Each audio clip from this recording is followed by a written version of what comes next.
সন্ধ্যার ঠিক আগে খালা এবং ভাগিনা যখন ওই পুকুরের পাশ দিয়ে হেঁটে আসছিলেন, তখন তারা খেয়াল করলেন যে পুকুরের কাদার মধ্যে অসংখ্য ছোট বড় গজার মাছ কিলবিল কিলবিল করছে। তারা দ্রুত নেমে পড়লেন। তাদের কাছে একটা বড় পাতিল ছিল ওই সময়। ওই পাতিলের মধ্যে গজার মাছগুলো তারা ঢোকানোর জন্য আপ্রাণ চেষ্টা করছেন। মাছগুলো সহজে ঢোকে না, বারবার হাত স্লিপ করে বের হয়ে যাচ্ছিল।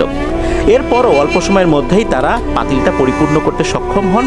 এরপর পাতিল নিয়ে যখন ধরাধরি করে তারা উপর দিকে উঠে আসেন, এরপরই মনে হলো পাতিলের ওজন অনেক হালকা হয়ে গেছে।